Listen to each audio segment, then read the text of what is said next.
Well, thank you for being here at Make Mentorship Visible. We are excited to chat with you about all of the ways to make your mentorship program visible and exciting on your campus.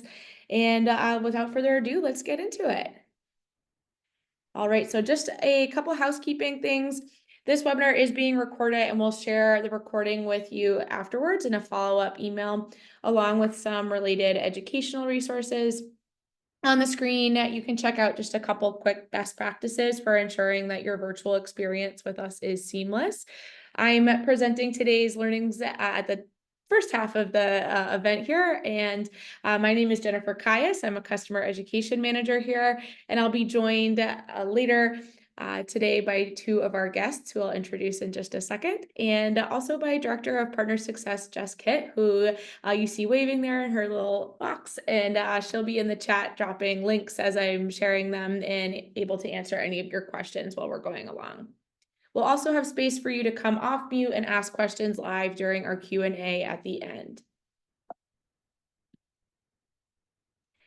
During this event, you are going to learn all kinds of fun things, practical ways to integrate your mentorship branding into campus branding, nomenclature, and cultural elements, recommendations to ensure your branding is accessible for all students, and my favorite, student-led marketing, peer-to-peer marketing, how it can drive peer-to-peer recruitment in some really interesting ways. All right, our featured guests today are going to be Roosevelt Smith, who is Assistant Director of First Year Experience and Mentoring Programs at City University of New York's York College, and Jordan D. Pentima, who is Director of New Student Transitions and Family Engagement at Florida Atlantic University. And we'll dive into their stories in just a bit. All right, let's first start by aligning on what visibility is. So you may have heard us talking about culture of mentorship at the last few educational webinars, or seen links to this content in the monthly digests or MC Minutes or other partner communication that has been going out. Research suggests that there are 6 elements that lead to a culture of mentorship. Mentorship must be strategic, data-informed, participant-centered, and of course, visible. You'll see the wheel at the bottom right corner of the screen with a pullout highlighting visibility, which is the focus of today's event. So essentially, students just need to know about your mentorship program, right? To make mentorship successful, it needs to be a visible and integrated aspect of the student experience. And this can mean embedding mentorship into events such as orientation, tabling in common areas, branding your program in ways students will recognize, providing easy access to details or resources, campaigning in the student voice, and having your institution's faculty, staff, and even leadership celebrate mentorship. So related to that last one, having leadership celebrate mentorship, one of my favorite examples of visibility is that clip at the bottom of the screen with the Chancellor May from UC Davis, where he's interviewed about his thoughts on mentorship. So this clip, here, I'll pop it up there. Yeah, this clip was shared on all of their social media, and it had great visibility from students, and it increased folks' awareness of their mentorship program. All right, let's dive into some branding ideas. So keep in mind, for branding, the goal should be for students to be aware that mentorship is an opportunity for them at your specific institution. They should understand that your mentorship initiative is not separate from your institution, but rather it's actually a value add that your institution provides for students. So your program should be appealing to students, done in a way that connects students back to their school. And there are many clever ways that you can do this. You might integrate your branding into existing school branding. For example, at UC Davis or University of California, Davis, students are called Aggies, and they've branded their mentorship program as the, I believe, the First Year Aggies Connect program, which is really familiar to students. It hits with students. They understand that it's part of the institution. And it's a great example of embedding branding within each other's labels. You want to make sure that your phrasing, program landing page, logo, colors, and other marketing materials really reflect your institution and appeal to students. There's a program landing page that Jess is going to drop in the chat from Berkeley Online, which matches the school schematics and ensures students know that it's a school-run initiative. You might want to add a video on your program landing page, testimonials from participants, things like that that market your mentorship program. We also have a great Partner Knowledge Center article all about program landing pages and video templates. And we even include a template that will take you just 2 minutes to copy and paste to your own landing page. So I'll ask Jess to drop that in the chat as well. And you can also use the community page in your partner dashboard to leverage stories and testimonials from your program participants that you want to highlight in your marketing. Maybe you want to steal some of those testimonials and put them into your video. Also, don't forget those tangible goodies. Students love swag. Assumption University in Massachusetts is a good example of this. They use a blended logo and they ask mentors to add a lanyard or a patch with this logo to their backpacks. When they walk around campus, incoming students know that they can ask someone with that logo on their backpack for help. So they'll approach those students asking for directions to class or the cafeteria, and it just shows them, it gives them a little elevation. Like, these are the mentors that you can approach for some extra support on campus. Visibility can also be created through branding when your institutional leadership reaches out to students from their own official avenues of communication. So, for example, maybe your school leadership can send students a thank you note after your program ends, or maybe they can elevate mentors by thanking them publicly from your school's social media. Maybe your provost can highlight the value of mentorship with a social media post or something like that. You should use your institution's branding to really highlight, elevate, and champion mentorship to boost visibility. All right, let's dive into accessibility. So accessibility can mean several things in the context of mentorship. First and foremost, mentorship should be accessible to participants regardless of means, always. Never, ever, ever charge a fee for participation. Programs should also offer multiple methods of engaging, such as text, in person, virtual, or group events to accommodate students who have diverse needs. Accessibility might also mean meeting students where they are, and quite literally, an example of this is at Holyoke Community College in Mass, where they make their program visible to commuter students by setting up recruitment tables directly in the parking lot. So when students are commuting back and forth, they show up to the parking lot, and then boom, there's a table there, and mentorship is being advertised right there in the parking lot, right in front of them. They also leverage paid student employees by paying mentors to spend time, like just to spend time in highly trafficked student areas, such as their student center, regardless if they're mentoring at that time or not. And that is, a great example of visibility, because when students come in looking for extra help, a mentor is already there. They're in that space. They can recruit the student to sign up for ongoing mentorship, and they can support the student as needed at that time. Accessibility also means the language that's used to market your program. Make sure that the language ensures participants feel comfortable and included in your initiative. Again, because it's top of mind, highlighting Holyoke Community College language has been a really important part of their practice. Their student ambassador and mentorship program serves male students as well as women, non-binary, and transgender students from really a myriad of backgrounds and experiences. So using welcoming language is a critically important part of their identity conscious and inclusive approach to building a culture of mentorship. So when they recruit for participants for their mentorship initiative, they intentionally frame their messaging in an inclusive way that ensures that both women, non-binary, and transgender students feel represented in the program's initiative.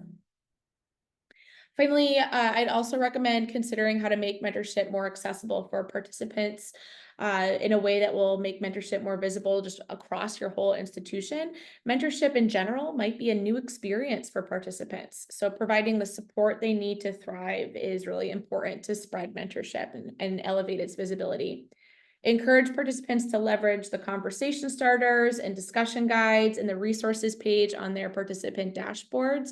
You might also consider adding supplemental training in addition to the Mentor Collective training provided at the beginning of participants' experience. You can also share resources in your program landing page or send out a monthly newsletter to mentors with prompts of what to ask their mentees. All right, moving on to student experience. To fully integrate your mentorship initiative into the student experience, consider adding marketing into clever places such as orientation, matriculation, or other key transition points, rather than making your mentorship program a separate initiative. Several of our partners actually include an opt-in to mentorship as part of incoming students' enrollment checklists. At Assumption, when a student initially deposits, they get access to a whole portal that contains the incoming students' onboarding requirements. And one of the first items listed on that portal is to register for their Mentor Collective program. Other partners highlight their mentorship initiative through cross-department promotion, maybe at new student orientation. An example of that is at University of Rhode Island, where deans from across the university speak with parents at orientation about the benefits of mentorship. So they also take a more personal approach where deans actually physically walk with parents and families to and from orientation sessions, and they chat the parents up one-to-one about the importance of mentorship. So they'll walk across campus and they'll have a conversation about why mentorship is great. You might also consider hosting celebratory events promoting mentorship during orientation, such as a barbecue or other social gathering in a highly trafficked area. A good idea is to encourage former mentors, maybe former mentees, or even paid mentors to attend the event and share their experience with prospective participants. And a great way to get the right folks to do that is to use your partner dashboard to find past participants who are actively engaged in your program, and then reach out to them, ask them to speak about their mentorship experience at your event. Some institutions include mentorship as a program requirement, either as part of enrollment or as a way to complete community service. One of our partners, the University of North Carolina, Greensboro, they use mentor training as a co-curricular course that shows up on students' transcripts, very visible there in the curriculum aspect. Another way to include mentorship in the student experience is to ensure that all faculty and staff speak to the value of mentorship in their student interactions. At Clark Atlanta University, they run a faculty awareness campaign where details on the benefits of their mentorship program are actually sent out to all faculty ahead of the program start. And faculty is encouraged to speak with students about the program. They send out kind of a cheat sheet with all of the info about the program. Consider all of the spaces where faculty and staff are engaging with students and make sure that those one-to-ones are spaces where students can be talked to about the value of mentorship. Are your academic advisors talking about mentorship, RAs, all of these spaces where students might engage with faculty or staff. Make sure everyone is on board with making mentorship visible. Finally, on this, if you are looking for more ideas on how to integrate your initiative into student experience, or you want templates for branded posters, flyers, slides, messaging, check out our Partner Knowledge Center. Thank you, Jess, for dropping that link in the chat. All right, last tip here before I turn it over to our guest speakers. So the value of student-led marketing is so important. Peer-to-peer recruitment is powerful. Visibility is definitely increased if mentorship is championed in the student voice. So encourage student-led marketing efforts such as live streaming and social media campaigns. Augusta University does this to drive excitement and engagement during this big barbecue they hold during orientation. It's a ton of fun. They live stream from the event. They have a mini mic series where students go out and interview folks about their experience with mentorship, and they put that up on their social media. It drives student interest for more students to come out to the barbecue. And then at the barbecue, they are able to encourage attendees to sign up for mentorship. They also leverage a graduate assistant who is tasked with really clever marketing campaigns in the student voice. And one of those would be that mini mic series where they ask why mentorship made a difference in their lives. You could also have students share their stories of mentorship, how it impacted their lives, the value they got out of it. Capture those stories in a video that you promote on your social media or your program's landing page. University of California, Riverside did a great job of this. It's a good example that I'm thinking of. And Jess, thanks for dropping that link in the chat.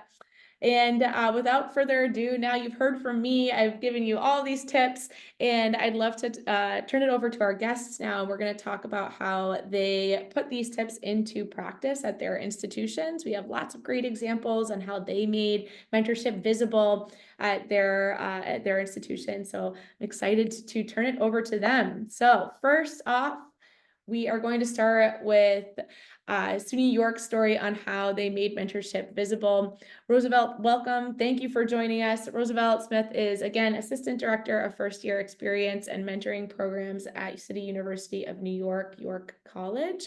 And I'm going to actually stop screen sharing so we can have more of a conversation style Q&A. And so here we go. All right. Thank you. Thank you for joining us. Roosevelt, would you mind introducing yourself and just describing your mentorship program? I didn't realize I was muted. Hello, everyone. So my name is Roosevelt Smith. As you saw, I'm the Assistant Director for First Year Experience and Mentoring. I work here at York College. I run two programs, and one program is for freshmen. Another program is for sophomores and juniors. That program is called Insight, which is an academic coaching program. And so what the program sort of addresses at the freshman level, we have sort of a three-pronged approach: acclimate, navigate, integrate. The goal is that we want students to acclimate to college. We help them navigate student support services, all of the challenges that they may experience as an incoming freshman. The mentor is there for that purpose, and then also integrate them into being a York Cardinal. So that's our three-pronged approach. In terms of Insight, which is our academic coaching program, that's geared towards sophomores, juniors, and students who are on academic probation. And so this year we are really focusing on building out workshops based on NACE competencies, which is National Association of Career Education, and having two workshops in the spring, or rather fall, and two workshops in the spring, and then connecting them with an industry professional. So that's a little bit about the two programs that we're doing. Great, thank you. Mm-hmm. So I've seen this fantastic recruitment checklist and video that you created and posted to social, and also sent via email and text to your invited mentors. And thank you, Jess, for dropping that in the chat. Could you talk more about how students know about your mentorship initiatives, and what kinds of marketing have you done to boost your program's visibility? Sure. So we partner with admissions to get lists for incoming students. Once we get that list, we just blast the students with emails and texts. And Avis, shout out to Avis who's in the room, she had a wonderful idea of sharing a video with the students. And so that's what we did. We share videos via text, via email. We also shared it on a YouTube, on Instagram, on the TikTok for the school. And then the school has an app, and so it's being shared on the app as well. So that's one of the ways that we do marketing. And then in terms of mentees, we market pretty much during orientation. In terms of mentors, we have a mentor mingle where during orientation, the mentors and the mentees come together and have a little lunch. So that's a little bit about the marketing piece. That's awesome. It sounds fun. Mm-hmm. How have you integrated your mentorship branding into your campus's branding at all? I know the Cardinal is a big part of your logo. Have you combined logos or advertising in places? How have you kind of played around with branding? So what's funny is that when we first started this program, we just used the Mentor Collective. But this year we changed it to the Cardinal Collective. And that was actually because I came to one of these webinars and I heard one of the schools sharing that tip. And so I think that students connected to it differently this time, because it's again, your Mentor Collective versus a Cardinal Collective speaks more of a York identity, right? And so students connected better to it. In terms of like swag, we were able to give swag away to mentors. So that was also the way that we enticed the students to become mentors. Were you going to get a hoodie? And so now, once they knew that they would get a hoodie that said York College, then that also helped to with our mentor registrations. Everyone loves swag, especially a Yes, hoodie. That's good swag. absolutely, absolutely. How do you keep accessibility in mind with your program's marketing? So considering different student populations, language used, types of communication, any and all of that. So in terms of accessibility, on all of our flyers, and the Mentor Collective is amazing. They provided quite a few resources. Our first flyer came from the Mentor Collective, and we just customized it. And then we were able to, for our Spanish-speaking students, we had a Spanish flyer. In terms of accessibility, we tried this. Avis and I have been talking about this. Tried to look at different populations. So, for instance, if you're an international student, reaching out to international students to explain, hey, why you need a mentor. A mentor may be very helpful for you in your first year. And so the idea is to pair international student who's an upperclassman with a lowerclassman international student. And if you are a student who has a disability, on all of our flyers, there's a clause that shares, if you do need any kind of support, who the point of contact is for that. In terms of, I know you gave accessibility in two different ways. So in terms of being present on campus for all events, fairs, we are outside. Clubs and organizations usually has a fair in the first or second week. We are a part of that fair. There's also a sort of a festival that we do for the community. We're there as well.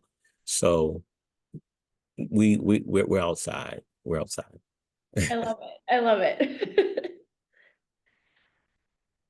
Is your mentorship embedded into the student experience in any other unique ways? I know we've talked a little bit about that already, but anything that I'm missing on key transition points, matriculation, that type of thing?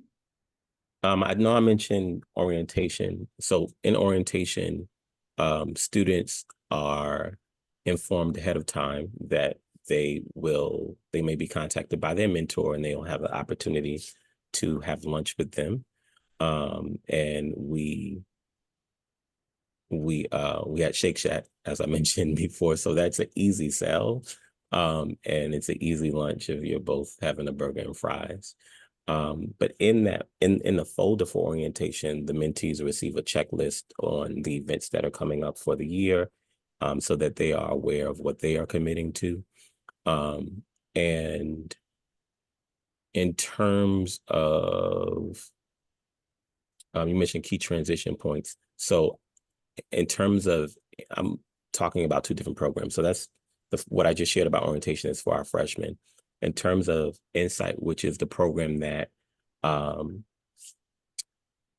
that caters to sophomores and juniors, we're sending out invitations to them. So let me back up a little bit.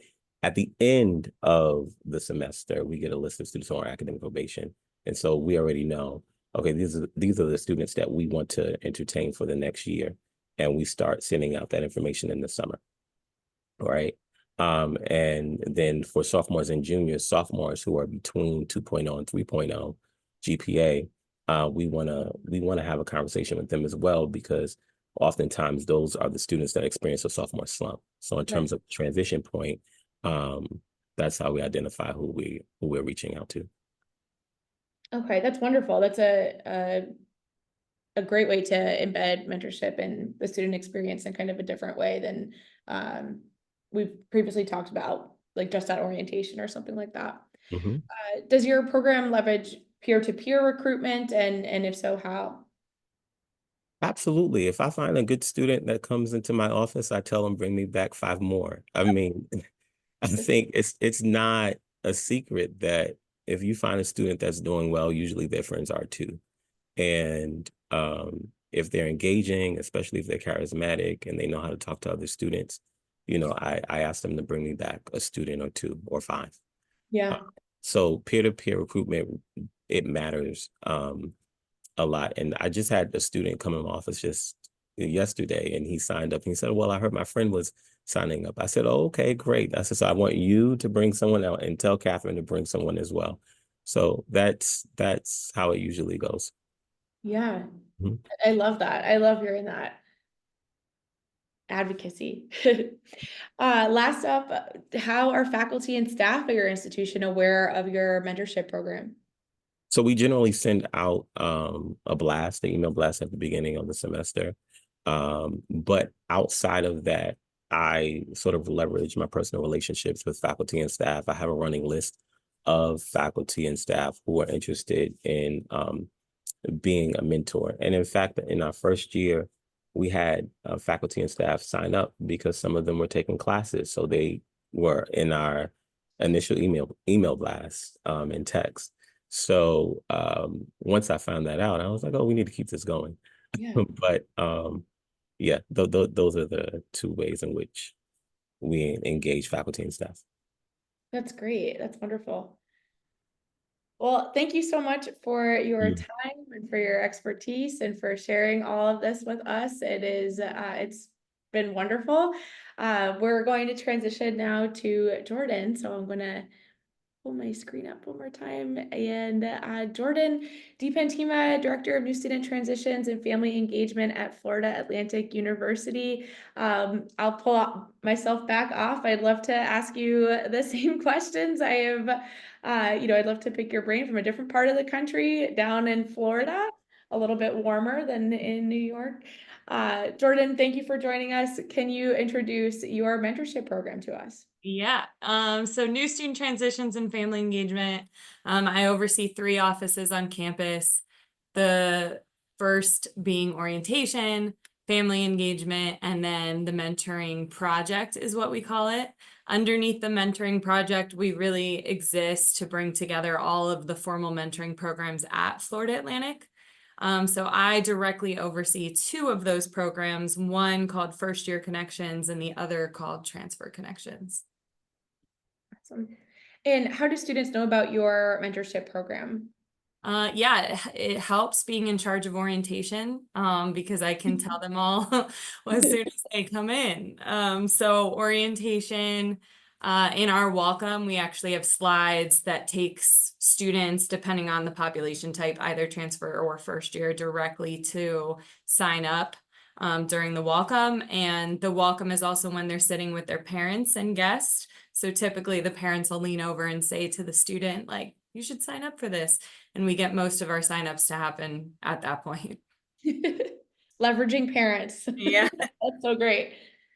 Have you integrated your mentorship branding at all into your campus's branding? So again, like combining logos, advertising in places that are well known, that type of thing. Yeah, I directly report to our vice president for student affairs. He was really big about creating a culture of mentoring across this campus. So last year we had a pretty hefty budget where we were able to use all of the formal mentoring programs across campus in order, whatever it may be, to create that type of awareness across campus. So we got branded tents, branded tablecloths, um, branded shirts. So every incoming first year student got a shirt with mentor, like sign up to be a mentor on the back. So it's really become visual across the campus as well as like visible to the students themselves. I love that. And how do you keep accessibility in mind with your program's marketing? So again, considering different student populations, language, all of that. Yeah, our recruitment process is about 3 months worth of a timeline. We use the entire summer for our recruitment and then start formal matching in the first week of classes in the fall. We don't send out the direct invites. We get very similar to Roosevelt, we get the list from admissions and then we divide it out to the different offices based on the student's identity. So if they are a first-gen student, the invitation comes directly from the Office of First-Generation Student Success. Same with international. So they're very personalized mail merges. But in the language themselves, it sounds like it's coming directly from someone that will support them in other ways at the university. Smart. Yeah, Is that mentorship took some time embedded? to develop. What's that? That idea took some time to develop. I can't just say it was a smart idea right off the bat. It took some. Yeah.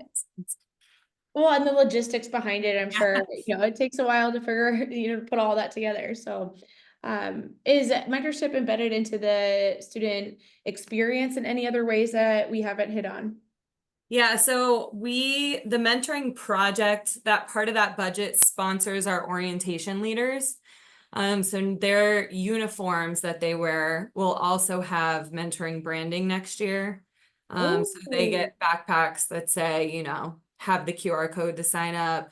Their polos on the side of their sleeves have the mentor logo on it. So that's the latest initiative of how we're trying to get it more across.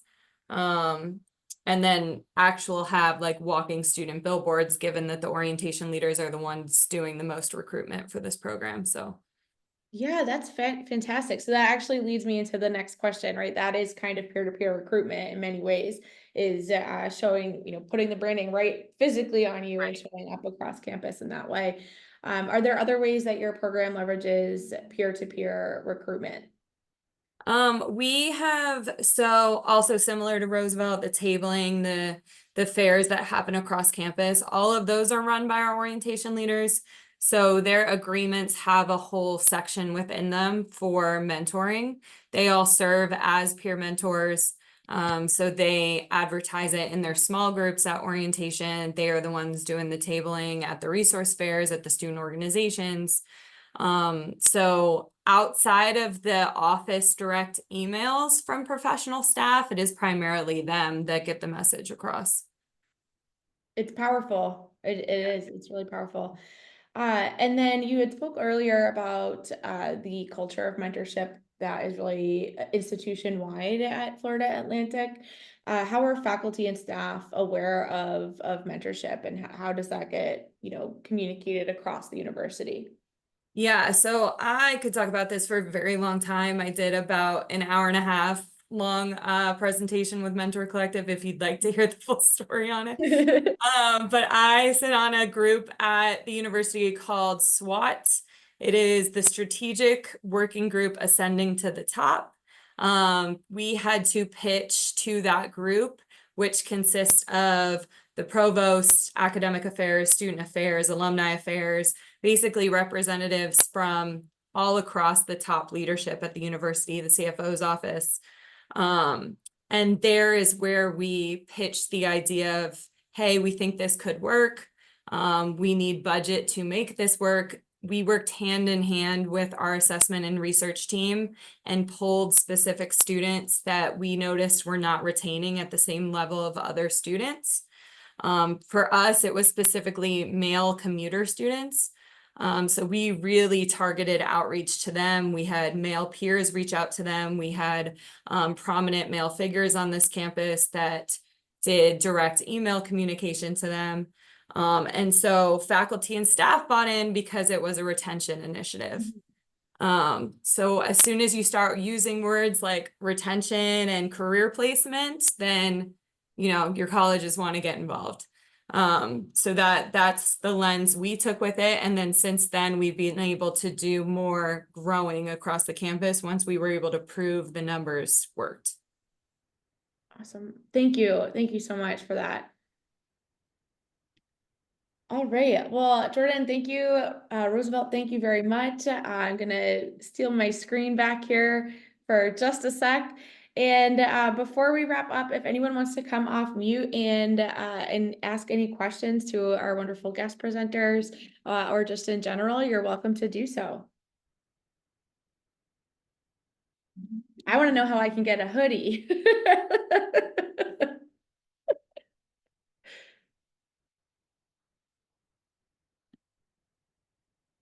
All right. Well, our I want to direct our attention before we wrap up to the partner resources that we had mentioned a little bit earlier. Our Partner Knowledge Center is a great place to get articles on all of this. The links that Jess was dropping in the chat throughout. Thank you, Jess. Templates, video content, learn how to navigate the dashboard, how to grab testimonials, links to recordings such as the presentation Jordan did previously with us to talk more about elevating mentorship across the institution. So I highly recommend checking out the Partner Knowledge Center. You're also encouraged to email the partner support team, partnersupport@mentorcollective.org, for quick responses to product related questions and technical requests, including things like participant communication and data gathering that might help your visibility strategy or some efforts that you have there. As far as what's next, we have an upcoming webinar series on creating your own impact analyses. So Assess the Impact of Mentorship is our 3-part series. We'll talk through how to create your own impact analysis on 3 different topics. So sense of belonging will be the first one on September 4th, and then MELT and term-to-term persistence will be the second, and then academic progress will be the last one. So tying mentorship to those 3 buckets. You can sign up for all 3 at once, and you'll get access to the recording as well as reminders as they come up on your calendar. And also keep in touch with your inbox for event invitations for other webinars such as this one, more culture of mentorship content as we get through the fall, your monthly digest and MC Minute with tips and tricks, timely resources, and of course, perhaps most importantly for this group, the follow-up from this webinar, the recording, and all the relevant information. So again, thank you so much. Thank you for your time. Thank you, Roosevelt. Thank you, Jordan. It was so great to have you here to share your stories with us. And until next time, everybody, thank you so much.